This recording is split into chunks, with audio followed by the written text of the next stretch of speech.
Hola, buenas tardes, ¿me escuchan?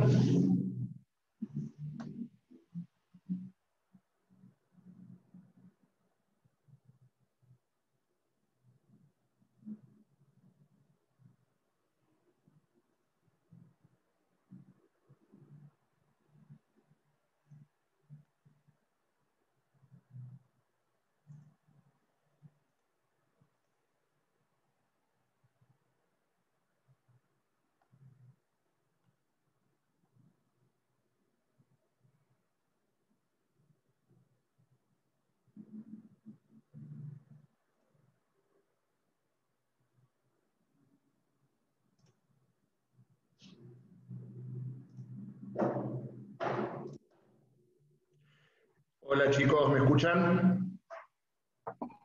Sí, profesor, buenas tardes. ¿Qué tal? ¿Cómo andan?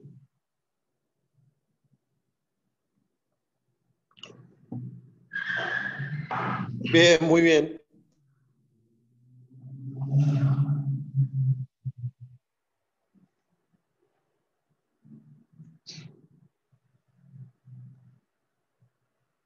No sé qué pasa, está lento el sistema para tomarlos.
Mientras con los que ya están conectados, ¿alguna pregunta que tengan?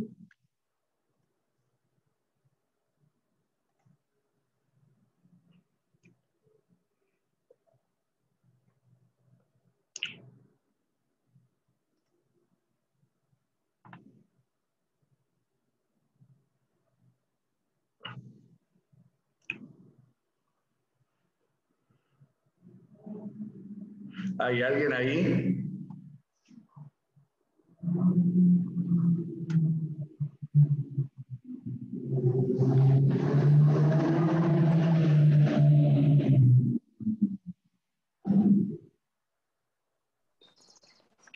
Profe, yo tengo una pregunta. Decime, adelante. Durante el gobierno de Rivadavia, ¿quién era el presidente? Rivadavia.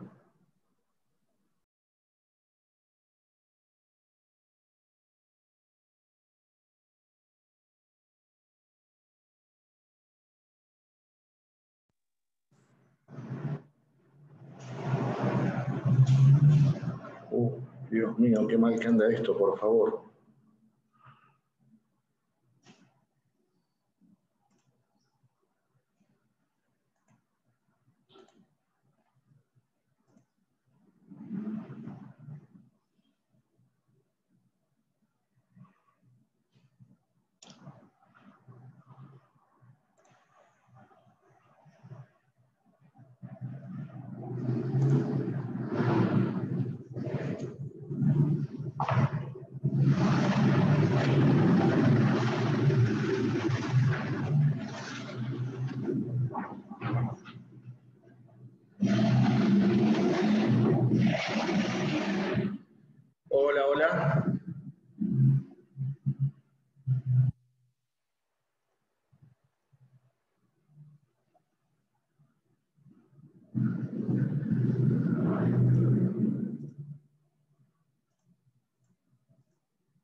Anda muy mal esto hoy.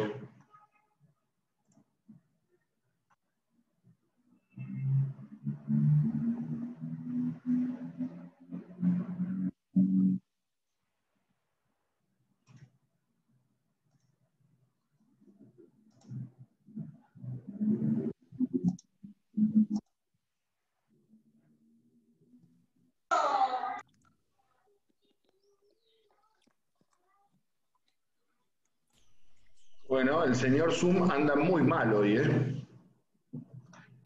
Sí, había quedado anfitrión yo de la otra sesión. Digo yo, bueno, voy a tener que dar la clase yo, ¿no?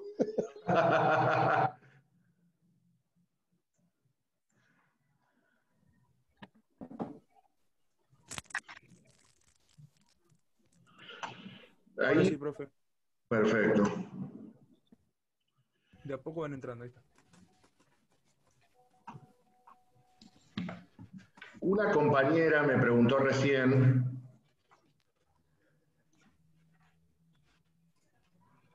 no sé si se volvió a conectar,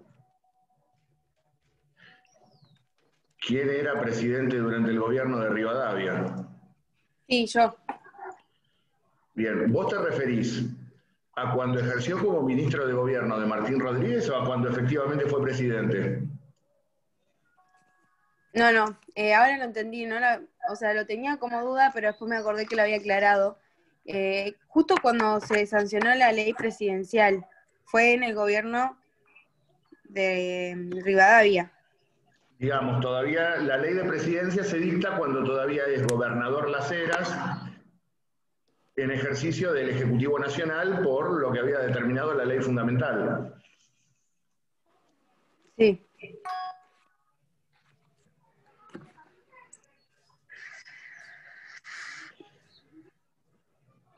¿Quedó claro? ¿Sí o no? Bien. ¿Alguna otra pregunta, chicos? Sí, yo. Hola, profe. Ah, espero yo. Dale. Yo quería preguntarte algo de con lo de la caída de Sevilla. Sí. Viste que vos en el programa hay un punto que dice las causas inmediatas. Sí. Las inmediatas serían la caída de Sevilla y la mediata sería las reformas borbónicas. Exactamente. Ah, Como, buenísimo. como causa mediata es lo que ustedes vieron en el texto de Martínez Díaz, todo el Sí. proceso de reformas que introducen los Borbones. Y como causas inmediatas, ahí sí, ya propiamente dicha, la semana de mayo. La llegada a Buenos Aires de la noticia de que la caída de Sevilla y los sucesos que se van sucediendo. Porque nosotros ayer habíamos hecho un Zoom para repasar y estuvimos más o menos toda la clase preguntándonos eso.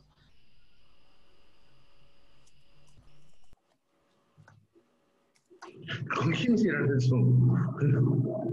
Entre nosotros. Estudian por Zoom, qué bárbaro esto. Yo soy un dinosaurio, entiéndanlo. No teníamos estas cosas cuando yo estaba. Mayor necesita la posmodernidad, mi querido doctor. Como muchos nosotros teníamos el grabadorcito de periodista para grabar las clases. O las escrituras en los papeles, todas manchadas por mate o café. Lo que se Claro. veía, se veía. O esos cuadernos espiralados en los cuales con un cuaderno uno más o menos atravesaba toda la carrera. 35 materias con el mismo cuaderno.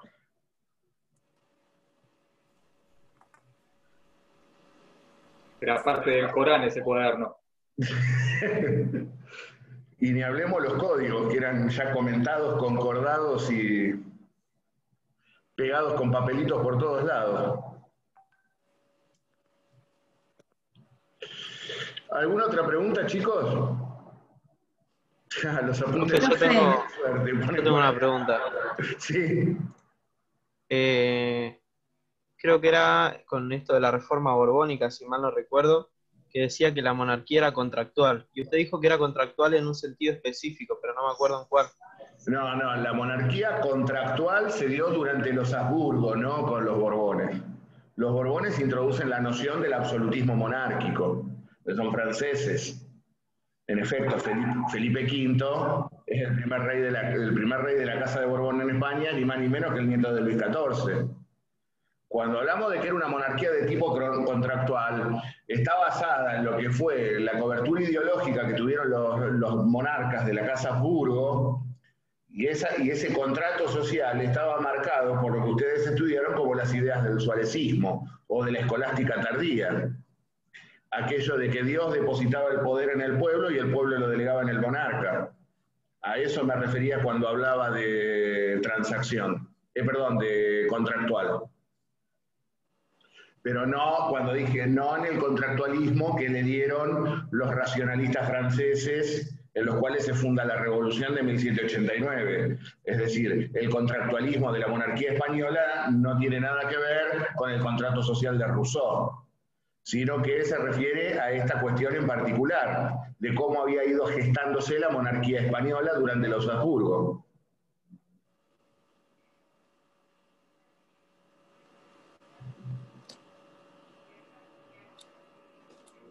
Profe, por ejemplo, para el parcial, cuando, no sé si tocas ese tema, está bien decir que la dinastía de la Casa de Habsburgo se inicia con la llegada de Carlos a la corona. Con Carlos V de Austria, primero de España. Sí. O sea, nosotros le tenemos que explicar, profe, que Carlos fue hijo de Juana la Loca y Felipe el Hermoso, ¿eso o no es necesario? Nunca pregunté eso en toda mi carrera docente. Hay cosas más interesantes que preguntarles por Carlos V, muchachos. Más que torturarse con los reyes españoles, denle más bolilla al Cabildo de Mayo, A los pactos. Los proyectos constitucionales, los pactos. Seguramente mañana les voy a subir más o menos un pliego de preguntas para que vean dónde vamos a estar parados en el examen. Perdón, profe, ¿los triunviratos también o no? Los dos. Y está todo en el programa. A ver, yo no les puedo decir esto sí, esto no, esto sí, esto no. Tienen que estar ubicados en tiempo y espacio y ver lo que vamos preguntando. Para eso tienen el programa para ir siguiendo y por eso pueden tener también el programa mientras están rindiendo. Profe, a mí me había quedado una duda cuando explicaste, creo que en la unidad 6 al final, sobre la guerra que tenemos con la Confederación Perú-Boliviana. No terminé de entender bien por qué por qué pasó, pero sé que tuvimos en ese momento, estaba la guerra con Francia, del bloqueo y esta guerra, pero no entendí bien esta guerra. El problema con la Confederación Perú-Boliviana es el siguiente. En primer lugar, Bolivia, bajo la presidencia del mariscal Andrés de Santa Cruz, tenía una política claramente expansionista. En efecto, se había incorporado el Perú a su territorio, por eso había formado la Confederación Perú-Boliviana, y obviamente tenía apetencias territoriales sobre el norte argentino y sobre el norte de Chile. En este sentido también, Santa Cruz favorecido por el accionar de muchos unitarios de las provincias norteñas que pretendían secesionar las provincias de Salta, Tucumán y Jujuy para incorporarlas a Bolivia. Esa es una de las causales del conflicto. Y la otra, la política comercial seguida por Bolivia.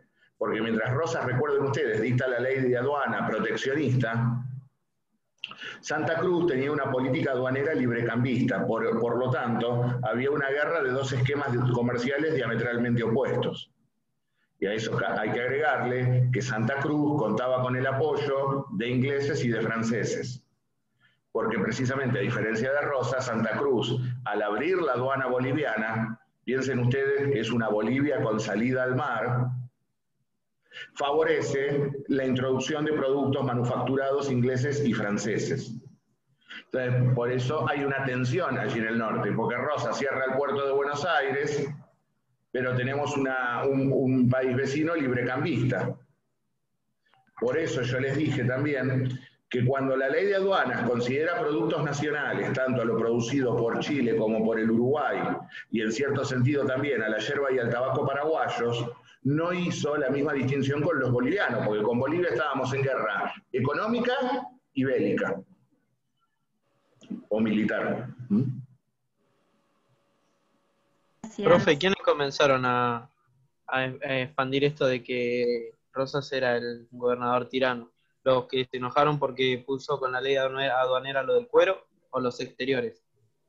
Digamos, la política contraria a Rosas y la leyenda negra de Rosas sobre la historia la han escrito obviamente los unitarios y principalmente el mitrismo, que es quien es el padre fundador de la historia argentina. Mitre es el fundador de la historia liberal, y obviamente escriben la historia para justificarse a ellos mismos en el poder y justificar su proyecto político, proyecto antagónico con el que representó Rosas.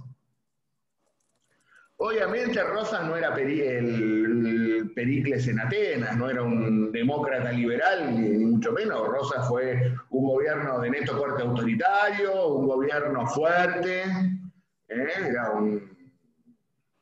un gobierno, si se quiere, un patriarcado, un patriarcado nacionalista, si se quiere, o mejor, más que patriarcado, no me gusta el término patriarcado, un paternalismo nacionalista, era un caudillo nacionalista.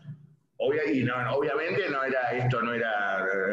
no era Camelot, pero tampoco fue el tirano sangriento. Fue un gobierno fuerte, sí. Lo que pasa que fue un gobierno fuerte para determinados intereses, porque las masas populares estaban con Rosas.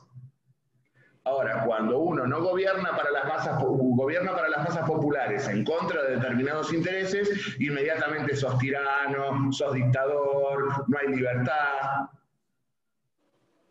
Luego veremos que le dijeron lo mismo a Irigoyen, le dijeron lo mismo a Perón. Cuando se gobierna en favor de las clases populares y se tocan los intereses de los sectores dominantes en la Argentina, siempre pasa lo mismo. El que gobierna en favor del pueblo es el tirano. ¿Por qué? Porque obviamente ajusta las cuerdas por otro lado. Profe, Adelante. ¿es verdad que, por ejemplo, yo te pregunto esto porque me lo enseñaron en el colegio y hasta hoy me lo acuerdo, que Rosas con la mujer perseguían a los unitarios con eso de la divisa punzó y le cortaban la cabeza para colgarla en la plaza? No, todo eso es mitología. Hay que ir a Dolores. Claro, así como se dice también que la campaña del desierto fue un genocidio de hombres y que solo quedaron mujeres y niños.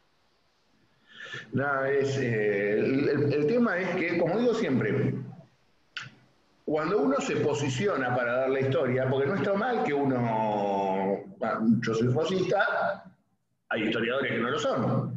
Tampoco no me voy a otorgar el título de historiador, tampoco soy un abogado que da historia constitucional. Pero la diferencia entre unos y otros es que yo no tengo la pretensión de verdad absoluta, porque no la tengo, es simplemente mi interpretación de la historia. Y en segundo lugar, yo no niego la existencia de otra corriente historiográfica.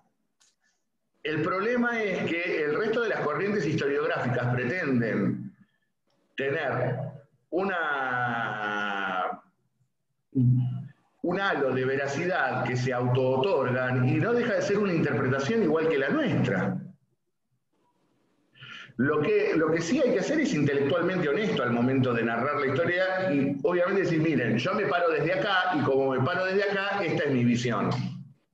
Yo no les voy a decir la sanata de la historia objetiva, porque es imposible para aquellos que hacemos ciencias sociales no volcar nuestro plexo ideológico, nuestro plexo valorativo, nuestras vivencias personales a la hora de narrar la historia.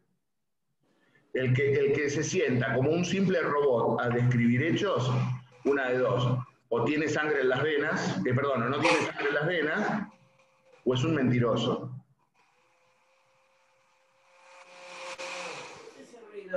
Obviamente también, por ejemplo, con Rosa están las célebres tablas de sangre, donde Rivera Indarte le pagaban un franco francés por cada muerto que anotaba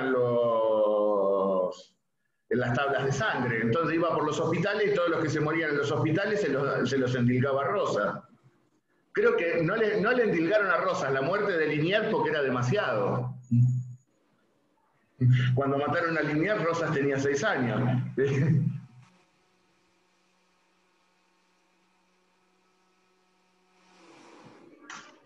Profe, te puedo hacer una pregunta. Sí.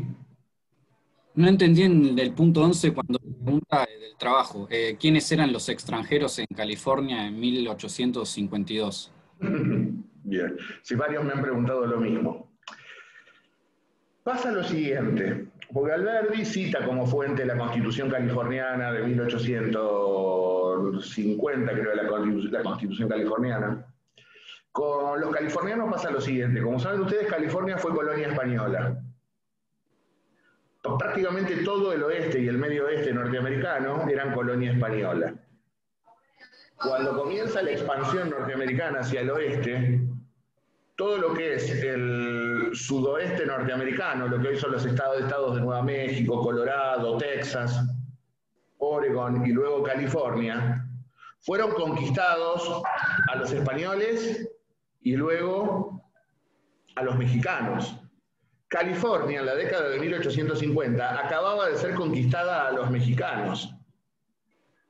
Por lo tanto, hacia 1850, California tenía un estatus muy particular porque los estados, para incorporarse a la Unión en los Estados Unidos, deben pasar por todo un proceso previo. California estaba en ese proceso para incorporarse a los Estados Unidos, luego de haber sido arrebatada a los mexicanos.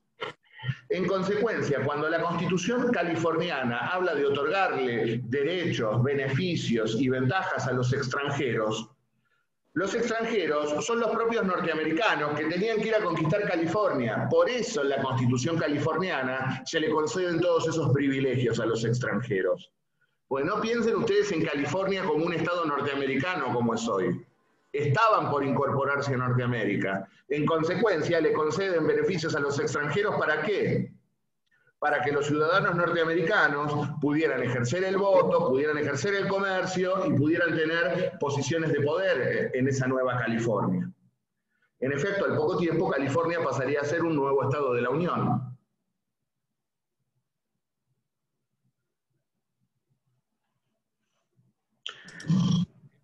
Genial, gracias. Como dice hoy no está conectado el doctor Pizarra, muchas de estas cosas habían sido pactadas en el Tratado de Guadalupe Hidalgo, no me acuerdo si es 1849 o 1850, el Tratado de Paz, Amistad y Comercio entre los Estados Unidos y México.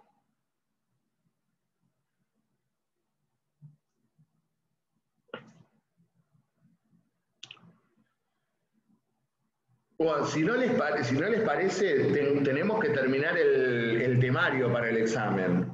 Si terminamos el temario, después podemos hacer un repaso y contestar preguntas. ¿Les parece? Sí, profesor. Porque veo que está pasando el tiempo y todavía no empezamos con lo que tenemos que dar hoy.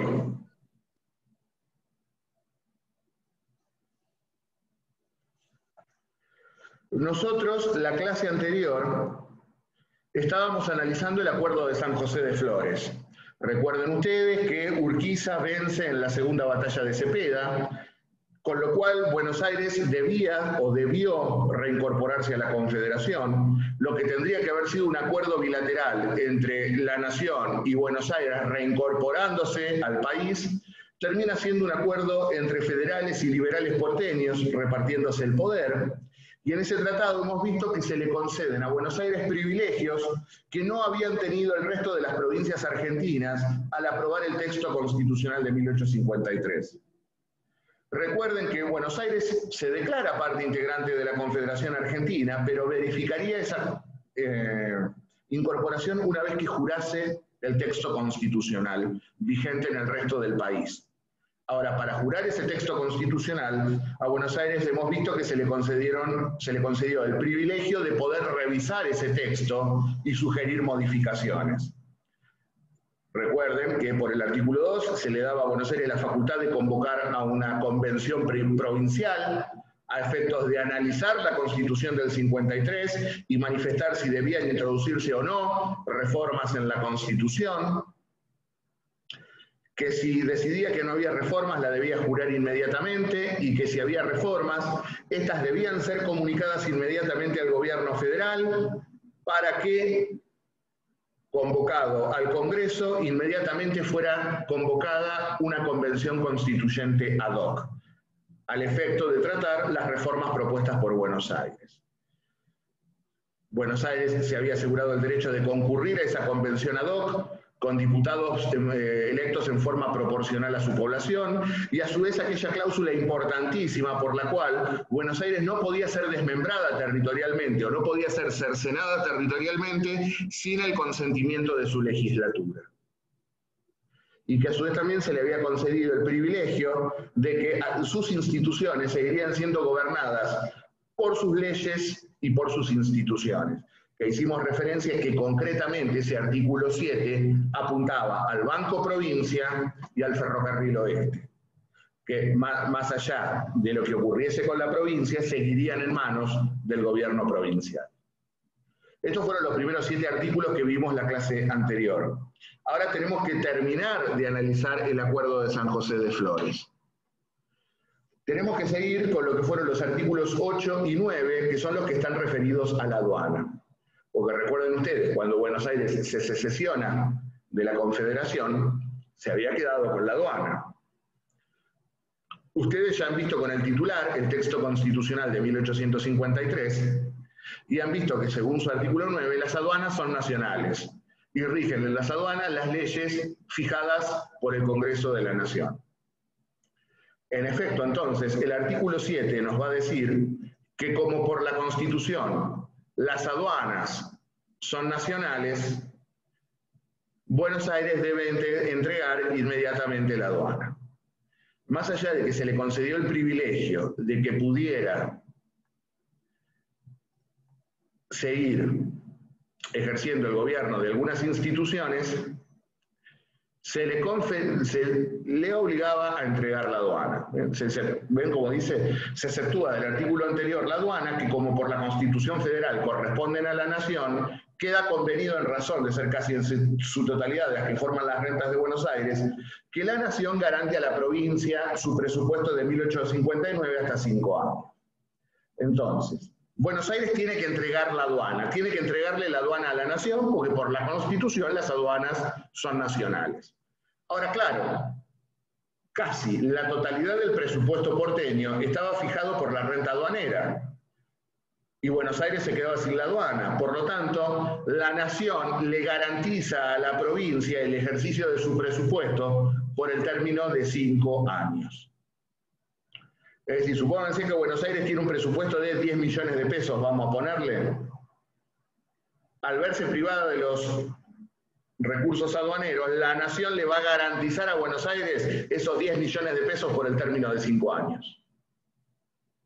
No me digan después en el examen lo de los 10 millones de pesos, se los puse como ejemplo para que entiendan el artículo. Ahora bien, ¿qué leyes estarían vigentes en materia aduanera? Hasta tanto el Congreso de la Nación revisara las tarifas, seguirían vigentes momentánea y provisoriamente las leyes aduaneras de Buenos Aires. Las leyes actuales de aduana de Buenos Aires sobre el comercio exterior seguirán rigiendo hasta que el Congreso Nacional, revisando las tarifas de aduana de la Confederación, establezca la que ha de regir para todas las aduanas exteriores. Entonces, reitero, se le entrega la aduana a la Nación le va a garantizar a Buenos Aires su presupuesto por el término de 5 años, y hasta tanto el Congreso revise las tarifas aduaneras, seguirán vigentes las leyes de Buenos Aires. ¿Hasta acá estamos con el tema de aduanas?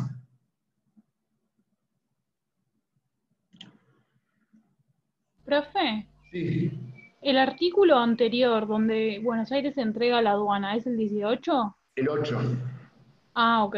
No, pues se me había mezclado, gracias. Y nos quedan 2 artículos para ver de San José de Flores. Uno es el artículo 12, porque piensen ustedes, Urquiza había asumido su mandato constitucional en marzo de 1854. Por lo tanto, en marzo de 1860 vencía el mandato constitucional de Urquiza. La Constitución establece que las elecciones deben llevarse a cabo 3 meses antes de la expiración del mandato del presidente en ejercicio. Por lo tanto, en noviembre de 1859 debía producirse la elección presidencial, o mejor dicho, la elección de electores presidenciales. Precisamente por el artículo 12, lo que se está haciendo es invitar a Buenos Aires que participe de la elección presidencial. Es decir, se le otorga a Buenos Aires, más allá de que todavía no está formalmente incorporada a la Confederación, la posibilidad de proceder a la elección de electores presidenciales. Cuestión que luego no haría, pero se invita a Buenos Aires a participar de la elección presidencial. Y por último, como yo les digo, algunos consideran que el Pacto de San José de Flores es un tratado interprovincial. A mi juicio, el Tratado de San José de Flores es un tratado internacional. ¿Por qué sostengo esto? Porque fue firmado por 2 estados soberanos e independientes uno del otro, la Confederación Argentina por un lado y el Estado de Buenos Aires por el otro. Y para reforzar esto de que se trató de un tratado internacional, quien actuó como garante político de este acuerdo y como mediador entre las partes fue ni más ni menos que el gobierno del Paraguay a través del hijo de su presidente, Francisco Solano López. El Paraguay sería el garante de este acuerdo. Paraguay también estaba interesado en que se solucionara el conflicto entre la Confederación y Buenos Aires, a efectos de protegerse, porque ya se veía venir en el horizonte la guerra que lo terminaría acabando en 1865. Y pobre Solano López confiaba en Urquiza. Pobre Solano López, confiar en Urquiza. Terminaron mal todos los que confiaron en Urquiza, como veremos. Los terminó traicionando a todos y terminaron todos muertos, pobres. Esto lo vamos a ir viendo con el correr de la bolilla siguiente. Así que esto es el acuerdo de San José de Flores. Con esto entonces se pone fin a la guerra entre la Confederación y Buenos Aires. Ahora bien, sí. Tengo una duda. ¿La Constitución no establecía que por 10 años no podía ser reformada? Sí. ¿Y no lo tuvieron en cuenta? La violaron. Igual, una aclaración con esto, porque aquellos que no lo queremos a Urquiza, siempre decimos, rompieron con la Constitución y lo primero que hicieron cuando la sancionaron fue violarla.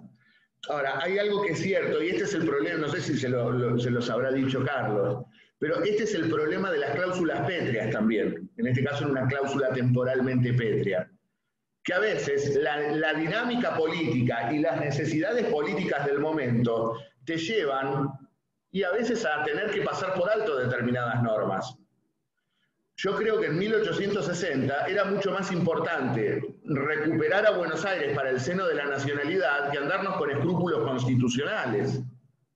Ahora, esto también nos da pie para discutir cuál fue la naturaleza jurídica del proceso constituyente de 1860.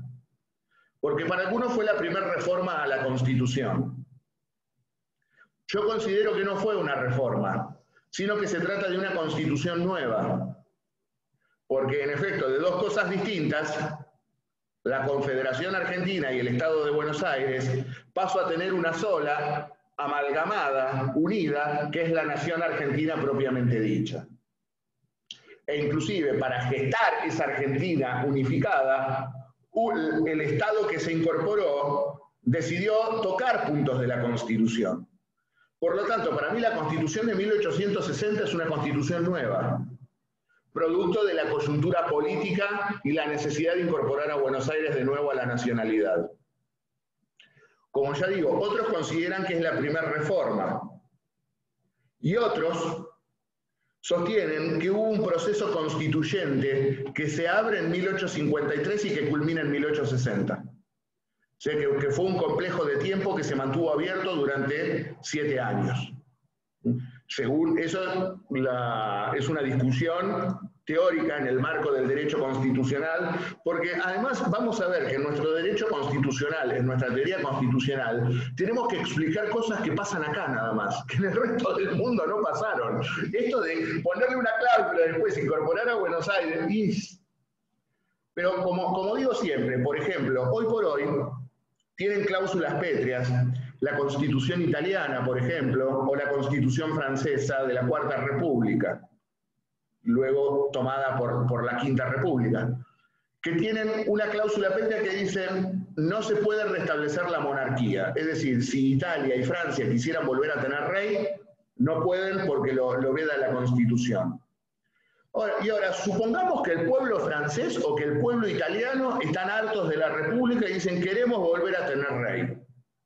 Si el poder constituyente emana del pueblo y es voluntad del pueblo volver a ser una monarquía, ¿puede razonablemente el constituyente anterior limitar los derechos del pueblo? Terminaría pasando esto, seguramente se produciría un nuevo proceso constituyente que daría origen a una nueva constitución que pusiera la monarquía. Bueno, esto es lo mismo. Acá se estaba poniendo un límite temporal. Sin embargo, la voluntad de los pueblos, ¿cuál era? Reincorporar a Buenos Aires. ¿Y puede estar la Constitución por encima de la voluntad del pueblo? Al fin y al cabo, ¿no son los representantes del pueblo los que dieron la Constitución? Son todas cuestiones de lógica y de teoría constitucional que se discuten mucho. ¿Ya vieron la reforma del 60 con Carlos? No. No, profe. Bien, con esto, con el acuerdo de San José de Flores, ustedes ya tienen cómo se llegó a la reforma. Veníamos de una guerra, se sanciona San José de Flores y se le concede a Buenos Aires la posibilidad de proponer las reformas al texto de 1853. Y vamos a ver que efectivamente Buenos Aires decidió introducir reformas. Y falta un cachito más para terminar liquidado el asunto de cómo se llegó a la reforma del 60. Así que con esto prácticamente termina la presidencia de Urquiza. En el mes de enero se reúnen los colegios electorales. Juan Bautista Alberdi, a quien ustedes seguramente están sufriendo con el trabajo, le propuso a Urquiza reformar la Constitución para ser reelecto. Fíjense ustedes, el mismo tipo que en las bases dice que para afianzar la Constitución hay que ponerle trabas a la reforma, le estaba diciendo Urquiza, reformala para que te reelijan. Es maravilloso esto. Borran con el codo lo que escriben con la mano los maestros. Lo cierto es que seguramente el general debía tener fiebre o no se sentiría bien ese día, algo le debe haber pasado, que decidió respetar la Constitución. No cedió a los cantos de sirena de la reelección y en consecuencia no participa obviamente del proceso electoral. Finalmente, los colegios electorales van a terminar proclamando a Santiago Derqui como presidente de la Nación. Santiago Derqui, un hombre que había sido secretario del general Paz, y que venía de ser nada más ni nada menos que primero ministro del Interior y luego canciller de Urquiza. Es decir, era un hombre del gobierno de Urquiza. Y lo acompañaría como vicepresidente un general de origen puntano, es decir, de la provincia de San Luis, el general Juan Esteban Pedernera. Estos serían el presidente y el vicepresidente de la Confederación, quienes asumen sus cargos el 5 de marzo de 1860. Ahora, terminado el mandato de Urquiza, Urquiza va, previo a terminar la presidencia y que asuman estos dos, desfederaliza la provincia de Entre Ríos. Recuerden ustedes que en 1854 había federalizado toda la provincia, que había quedado bajo la jurisdicción del presidente. Ahora se desfederaliza la provincia, se mantiene solo como capital federal la ciudad de Paraná y el resto de la provincia recobra su autonomía. Se vuelve a elegir legislatura en Entre Ríos. ¿Y a quién eligen como gobernador? Al dueño de la provincia, a Urquiza. Así que Urquiza termina de ser presidente y vuelve a ser gobernador de Entre Ríos. Nunca se quedaba desempleado el fenómeno. Y precisamente será a Santiago Derqui que le va a tocar conducir el proceso de reincorporación de Buenos Aires. Mientras tanto, Buenos Aires también se normaliza institucionalmente luego de la guerra, y la legislatura de Buenos Aires elige como gobernador al hombre fuerte de los liberales, al general Bartolomé Mitre. Ahora don Bartolo era el gobernador de Buenos Aires.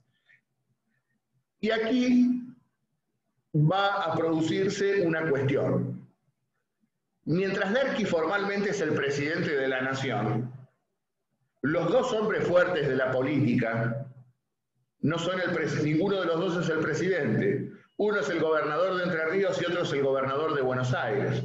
Con lo cual, Derqui va a ser un presidente terriblemente débil, porque claramente el dueño de la Confederación Argentina seguía siendo Urquiza, el hombre fuerte de la Confederación Argentina seguía siendo Urquiza, y claramente Buenos Aires estaba gobernada por quien claramente era el líder del Partido Liberal de Buenos Aires, Bartolomé Mitre. Por lo tanto, ahora está a punto de producirse la ruptura entre los dos grandes caudillos, Urquiza y Mitre, y mientras tanto Derqui, que tiene un poder prestado, por decirlo de algún modo, está en el medio de los dos. Vamos a ver que Derqui va a terminar. No se tomó el helicóptero porque no existía, pero creo que Derqui fue lo más parecido que hemos tenido a De la Rúa. En efecto, ¿A cuántos perejiles se cargaron estos? A unos cuantos. Hubieron muchos. A unos cuantos. No había estadísticas en esa época como para hacer un recuento fidedigno, pero la verdad fue una época brava, muy brava. Los que no tienen nombre de calles porque van a durar poco.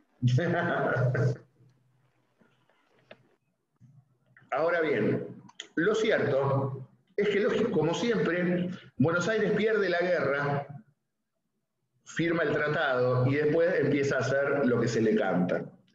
En este sentido, estábamos ya llegando a mediados de 1860 y no había devuelto la aduana, no había disuelto su ejército, no había cancelado las relaciones diplomáticas. Es decir, ¿qué había cambiado desde la derrota? Nada, se seguían manejando como si nada hubiese pasado en Buenos Aires.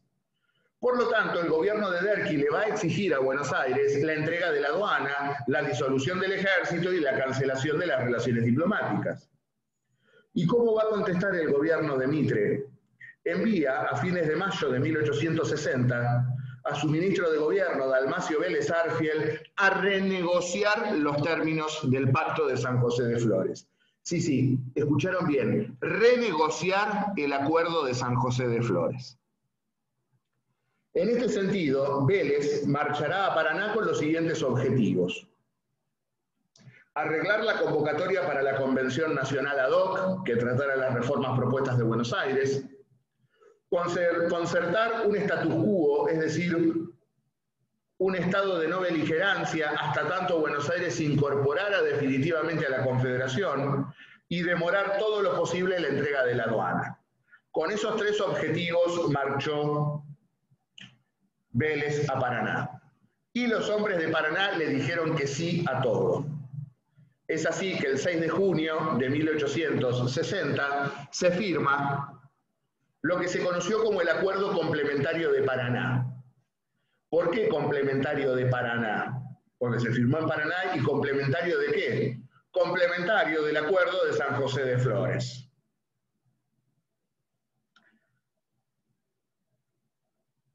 Por el artículo 1 del Tratado del Acuerdo de Paraná, se le entregaban a Buenos Aires las reformas, al Gobierno Nacional las reformas propuestas de Buenos Aires, con lo cual rápidamente se tenía que instruir al Congreso de la Nación a efectos de que convoque a la Convención Nacional Constituyente ad hoc. Es decir, se decide finalmente la convocatoria de la Convención ad hoc para tratar las reformas propuestas por Buenos Aires. Queda menos de un minuto donde se corta, nos conectamos de nuevo. Buenos Aires concurriría en forma proporcional a su población a dicha convención y tomaría como base el artículo 34 de la Constitución Nacional, que le concedía 12 diputados.